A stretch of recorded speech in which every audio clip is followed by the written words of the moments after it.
massive winds and baseball-sized hail, see how Norman is picking up the pieces. A 13-hour standoff in North Carolina leaves 5 dead, plus some people can ditch their mask. Find out who and when. This is OU Nightly.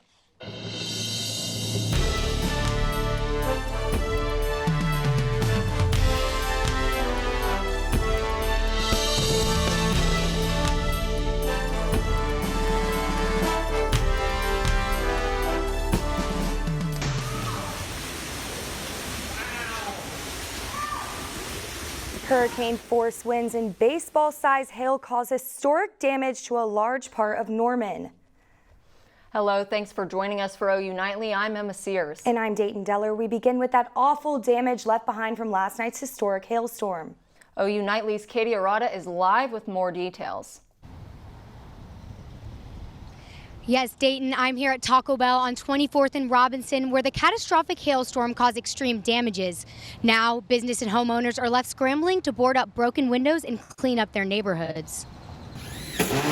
Windows shattered, cars totaled, homes and businesses seriously damaged. The storm hit Norman around 9 p.m., and when it hit hard. I heard the big hailstones on the roof and went to the front door and saw that it was very, very bad and has done so much damage to my house. With hailstones the size of baseballs, damages were made instantly. Today, Norman residents are left with an expensive mess. Started crashing in, and the plantation shutters are all very damaged, will have to be replaced, and glass all over the former living room, dining room, and TV room. Most of the damage was caused by the hail, but there was also intense flooding causing car accidents and road closures. Some residents experienced power outages as well. Remarkably, only one person was injured from this historic storm. A person suffered a head injury when hail hit a Brahms near I-35 in Robinson. Reporting live, Katie Arata, OU Nightly. Thanks, Katie. This storm hit the central and northwest part of Norman pretty hard. Going just north of OU's main campus, but there is damage to a northern part of campus. Hayden Giller is live with what happened at Max Westheimer Airport. Yeah, guys, Katie was not messing around when she said that the hail came very close to the University of Oklahoma campus. Looking at our hail track, this map shows us the size of the hail, the purple being the smaller quarter-sized hail and the black being the larger baseball-sized hail. A large hail core passed between Norman and Moore, and here on campus, main campus, we actually avoided the main hail core by less than half a mile. But where Katie is and a north campus at OU Westheimer Airport, we unfortunately took a direct hit. We own and operate a lot of what goes on what's called North Base, which is that area north of Robinson, including the airport. The airport up there is OU property, and so we did have a few broken windows and on west sides and of buildings and things like that at the airport. Thankfully, the weather is much better for the start of this weekend. We have beautiful temperatures ahead. Coming up in Maine weather, Juliana will tell you how we have sunny skies for the next few days before the chance for storms rolls back around. Emma, Payton, back to you at the desk. Thanks, Hayden. We're only beginning to see the financial impacts of last night's hailstorm. Claims have been pouring into local insurance offices today. Agents at Farmers Insurance on Gray Street in Norman tell us the office was crazy busy this morning. The cost of this hailstorm is projected to run into hundreds of millions of dollars, made worse by rising prices on building materials. We estimate that there's going to be a 10 to 15% increase in the claims payout on previous claims that we filed that are ranging from 30,000 to 90,000 our claims. If you haven't already filed a claim, you'll want to look into doing it by app or your company's website. Take several photos of all the damage to your home or car, and then in most cases, it's okay to go ahead with absolutely necessary repairs to things like broken windows. The hail destroyed homes and cars, but it's a flash flooding that closed streets. Sections of Robinson Street, Road Creek Road, and Franklin Road have been closed due to high water until further notice. The city of Norman says it will continue to update closures on its website and social media. To report damage to traffic signals or any other debris in the road, you can call Norman Traffic Control. The number is on the City of Norman website. A long standoff last night ended in tragedy. Lauren Johnson has that story and other headlines across the nation in the News Center. Lauren. Thanks, Deyton. A 13-hour standoff leaves 5 people dead, including 2 sheriff's deputies in North Carolina. Deputies say they were responding to a wellness check on someone who didn't show up to work. They say they entered the home and were ambushed and shot by a person inside. One police officer was also shot in an attempt to rescue the deputies, but his protective gear prevented injuries. During this standoff, neighbors were evacuated and the situation is being investigated. And also, families of several victims of police violence and attorneys met with South Carolina state senators to negotiate a police reform bill. Attorney Ben Crump said it got emotional at some times. And they promised them that they were going to try to make meaningful legislation in their families' names. Crump said the families wanted to make it clear that their lost family members represent the urgent need for change. And the U.S. military withdrawal from Afghanistan is now formally underway. Fewer than 100 troops and military equipment have been moved in order to execute President Biden's order to begin the process before May 1st. Defense officials say contractors and government workers are also departing the country. All troops will be departed. This process is due to be completed by September 11th. And the Kentucky Derby might not happen this weekend due to the employees' union striking. Employees have been negotiating their pay, but say Churchill Downs shut those down. Deyton, back to you. Thank you, Lauren. Today marks President Biden's first 100 days in office, and last night he shared new goals and agendas at his first address to Congress. OU Nightly's Skylar Tallal has details from Washington, D.C. Skylar. Thanks, Deyton. Capitol Hill was pretty much shut down last night as Biden was giving his address to Congress. This is the first time we've seen 2 females sitting directly behind Biden, and the House chamber nearly empty due to COVID. Biden hit a variety of topics from health to economic issues and introduced new legislation called the American Families Plan. He spoke to middle and working class Americans, saying it's time to grow the economy from the bottom and middle out. Now, all of Biden's legislation totals to around $6 trillion in spending, and I spoke with Oklahoma Representative Kevin Hern today to hear his reaction. I mean, it's insane the amount of spending we're talking about here. And to say that, these are what Americans are working. I've yet to find an American anywhere, Democrat or Republican, or people who don't care about politics, says raise my taxes. So I don't know who they're representing. It's really crazy the things that they're proposing. And Biden made it clear that he is willing to speak with those who have different opinions, but said doing nothing is not an option. Reporting live from Washington, Skylar Tallal, OU Nightly. Thanks, Skylar. Earlier today, a new provost was announced to the university. Find out who and what still needs to happen before it's official coming up. Plus, the CDC has updated their guidelines on masks. Find out what has changed straight ahead on OU Nightly.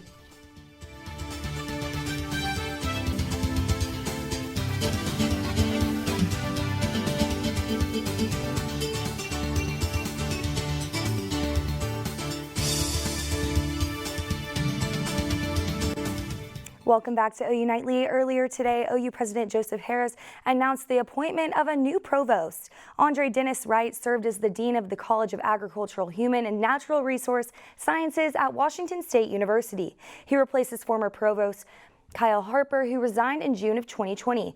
Wright will start July 1st, pending approval from the Board of Regents. The CDC released new guidelines showing that we may be getting closer to normal life without masks. Haley Weger has more in health.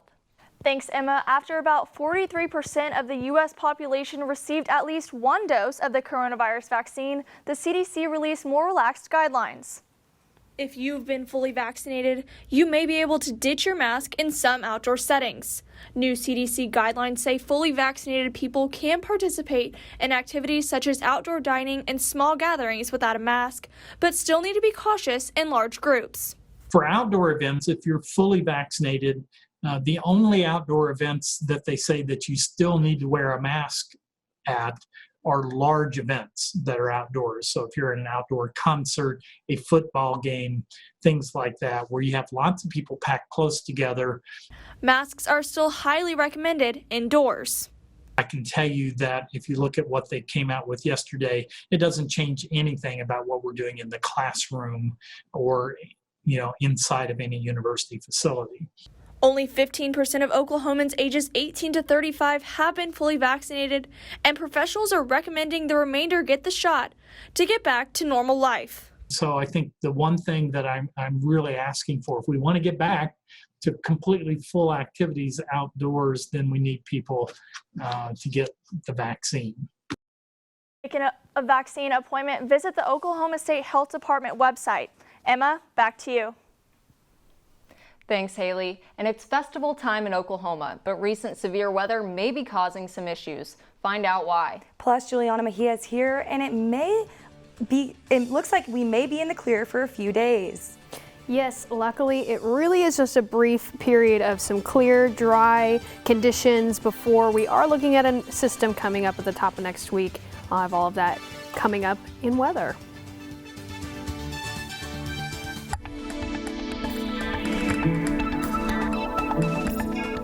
Welcome back to OU Nightly, starting off with a review of last night's historic hailstorm. You can see this is footage from a car dealership, one of just many that experienced incredible damage from last night's hailstorm. Obviously, all of these cars and their windshields are completely destroyed, and this was the story for many folks here in Norman. Actually looking at now some photos from the aftermath of last night. Up to golf ball sized hail in some areas. We saw even larger. I think the largest report was baseball sized hail yesterday, and even more. These are photos from friends and folks here in Norman. Even more windshield damage, cars left and right. Those of us mostly here on campus were spared, although North Norman, Northwest Norman really saw the worst of this, and even some photos from house and windows that were blown out in people's homes. Obviously, large hailstones were blowing through these windows here. And moving on and continuing on, I want to say, if this would not freeze on me, is it going to progress? I'm not sure. But anyhow, those of you might be wondering, how do these chunks of ice form and fall from the sky? Well, this is here to give you a look. So with severe thunderstorms, with strong thunderstorms, what they consist of is a large updraft and then a downdraft. So when raindrops reach up and they reach higher altitudes in these storms, they begin to freeze and form ice particles. And then these go through and cycle through this updraft and fall down in the downdraft and go up, and they just cycle up and down until they grow and continue to grow, and they attach to supercooled water droplets. And then this just continues to grow until they're heavy enough to eventually fall down. And I skipped it right ahead, but that's just to give you a look as to how this happened and why we saw various sizes, some smaller up to baseball size hail. Now, looking at the rain totals, campus here last night was flooded, significantly flooded. Luckily, most of this is dried out, though the grassy areas on campus are still particularly soggy. We saw up to about an inch and a quarter, and even higher totals further south of us as well. But moving on into the forecast tonight, lows are mild, mostly in the mid-50s for majority of the state, keeping up with our seasonal average, as well as tomorrow, a beautiful day. Conditions are going to clear up. We're going to be pretty dry and sunny, 70. It's going to be awesome, kind of a nice break from yesterday's excitement. Looking into the weekend, though, this is where we do and are looking at keeping an eye on a next system coming up at the top of next week. This may start later in the weekend, so we do just have this brief period of dry, warm, sunny conditions before the top of next week is where we are expecting another system to roll through with some more severe thunderstorms. Something definitely to keep an eye on, and stay tuned with the forecast and OU Nightly to come. For now, back to you ladies at the desk. Thank you, Juliana. The annual Rose Rock Festival is taking place this weekend, but recent weather could cause problems. Payton Little has more on the story. The Rose Rock Festival is always the event of the year in the city of Noble, with food trucks, rides, live music, games, prizes, local booths, and much more. And with more than 15,000 people expected to attend the festival, this year is no different. But when carnival goers are waiting to ride rides this weekend, mud from our recent storms could cause a messy issue. While the carnival itself was spared of any damage, the area surrounding it was no match for the rain. No, we were actually really fortunate. It all stayed north of us, so there wasn't any real damage here at the festival. Of course, we've probably got workers and vendors and things like that were affected by it, so we hope that they're okay through all this. But for us, it really, just the rain has kind of made things a little soggy, but it's supposed to be nice all weekend, so we're happy about that. Even though local officials say that the carnival didn't sustain any damage from the storms, with all of the moisture we've had over the past few days, rain boots might not be a bad bet if you're heading to Rose Rock this weekend. Payton Little, OU Nightly. The Rose Rock Festival will take place this Friday through Sunday. And Emma, I hear that tonight we have some Sooners that could potentially be taken into the 2021 NFL Draft. That's right in Deyton. Grace Burget has more on that in sports. Grace? That's right, guys. The NFL Draft goes down tonight. And coming up next, you can find out who I think the top 5 picks will be, and we'll take a deeper look at those Sooners that could be selected. Stick around.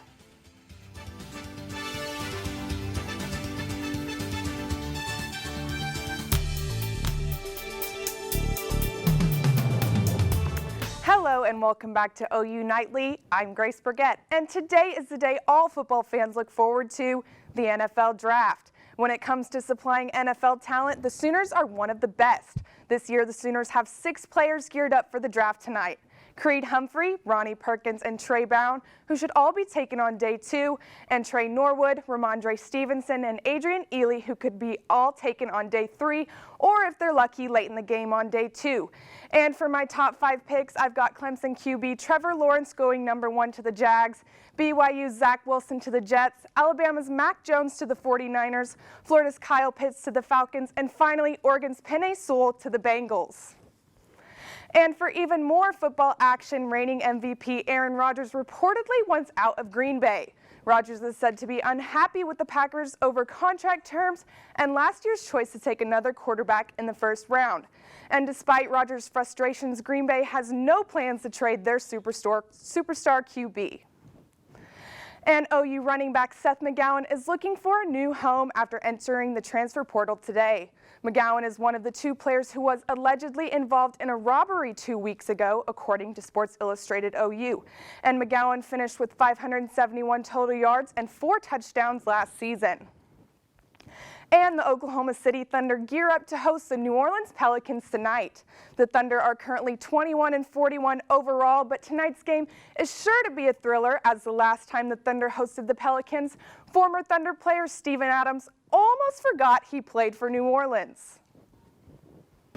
Looking at all the fans that showed up to, no jokes. No, it was good. It was actually, it kind of messed me up a little bit when I tipped the ball, because I'm so used to seeing the OKC colors, and just like, I don't know, just a natural, I don't know, just something in my brain switched, and I was like, that's right, I'm playing for New Orleans. So it was a funny moment. Honestly, Thunder fans everywhere probably hope Steven Adams forgets he plays for the Pelicans so we can have him back in OKC. The game tips off at 8 p.m. tonight. Emma and Deyton, you won't want to miss it. Thanks, Grace. And a California family has gotten the scare of a lifetime after walking into their home. See what happens straight ahead on OU Nightly.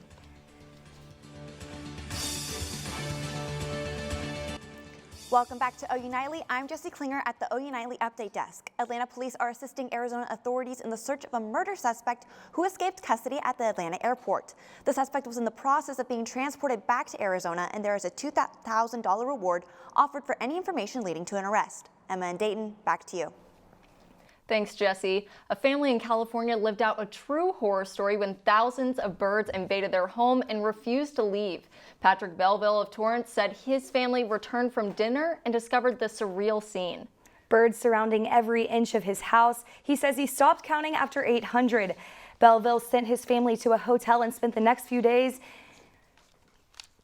Juliana, can you give us one last look at the weather for this week? Yes, absolutely. So fortunately, things will be briefly dry, sunny and 70 for tomorrow, briefly part of Saturday, before we are expecting another system of some severe weather and thunderstorms to come through at the top of next week. So definitely keep an eye on this. Keep an eye on the forecast. Back to you ladies at the desk. That's all for weather. Thank you, Juliana, for that last look, and thank you for joining us here at OU Nightly. Join us one last time for the semester tomorrow night, same time, same place. Good night.